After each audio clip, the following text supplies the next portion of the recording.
Bonjour tout le monde, j'espère que vous allez bien. Une petite capsule méthodologique maintenant pour vous soutenir dans votre inscription vers le compagnon web du cours. 1.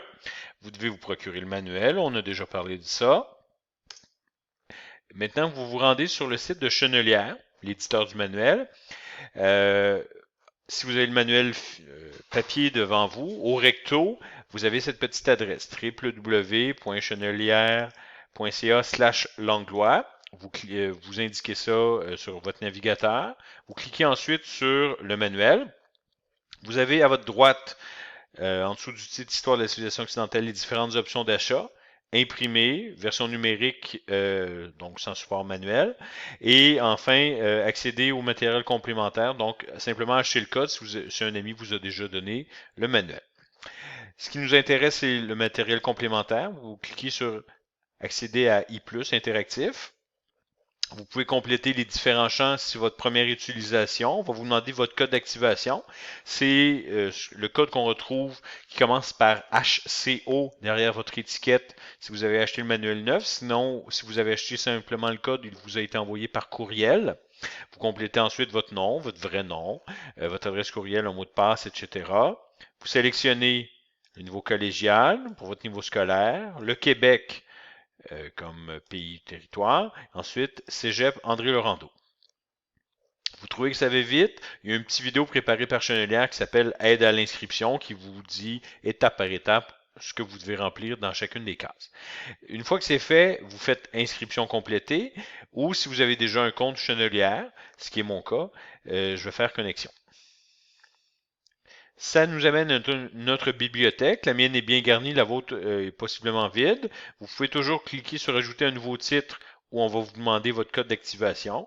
Dans certains cas, c'est nécessaire, dans d'autres pas. Bon, ça m'a fait sortir de ma bibliothèque. Super. Donc, lorsque vous cliquez sur votre manuel dans votre bibliothèque, ça vous amène à cette interface-ci. Vous avez votre manuel que vous pouvez ouvrir et vous pouvez en faire la lecture. J'attire votre attention sur, dans le menu de droite, l'onglet Activité interactive avec un petit crochet vert. C'est ça qui nous intéresse. C'est là que vous allez aller réaliser vos ateliers qui sont sommatifs tout au long de la session. Vous voyez, l'interface devrait ressembler à ça pour vous. Vous avez cependant, moi j'ai des activités qui sont là que vous n'aurez pas. J'en ai débarré 19. La première à réaliser pour la semaine 2, donc pour mes étudiants du groupe 7 de ce jeudi, c'est ce jeudi 14h, ainsi de suite pour les autres groupes vendredi et lundi. C'est l'atelier 0.1 test de lecture. Vous remarquez qu'il est en mode apprentissage. Ça veut dire quoi? Ça veut dire que vous pouvez le refaire autant de fois que vous voulez d'ici au cours. Vous pouvez consulter les corrigés et bref avoir de la rétroaction. Les autres sont tous en mode évaluation, c'est-à-dire que vous avez une occasion de le faire, donc il ne faut pas y aller trop vite, il faut faire les choses correctement. Si je clique sur atelier 0.1,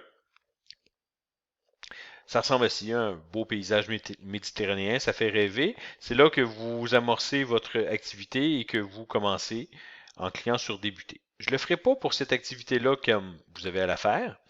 Je vais vous en montrer une autre pour simplement vous montrer certains types de questions. Hein, l'activité 11, on ne la fera pas. Donc, je fais débuter pour commencer le questionnaire. Il y a une question, cocher toutes les bonnes réponses. Vous regardez, j'utilise mon curseur, toutes les réponses sont cochées. Je fais soumettre. Ben, j'ai pas le point, même si j'ai des bonnes réponses là-dedans.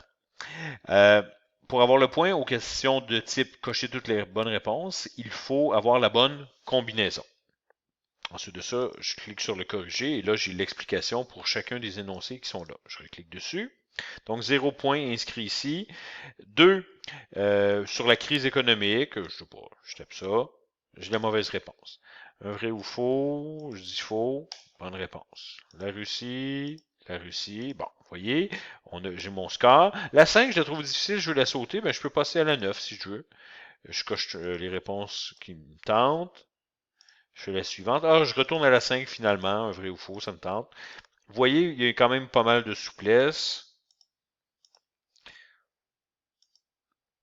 Je clique, c'est pas ça, c'est ça, c'est ça. Et enfin, J'ai complété toutes les réponses. Pour transmettre le résultat, il suffit de peser sur Terminer. Je finis avec 5 sur 10. Si vous étiez en mode apprentissage, c'est possible de refaire l'activité tout de suite ou plus tard après avoir pris connaissance du corrigé. Si c'est en mode évaluation, le résultat est transmis, c'est tout. Et voilà pour la suite des choses. J'espère que ça a été éclairant pour vous. Si vous avez des questions, n'hésitez pas à me contacter. Je vous souhaite une bonne journée. Au revoir.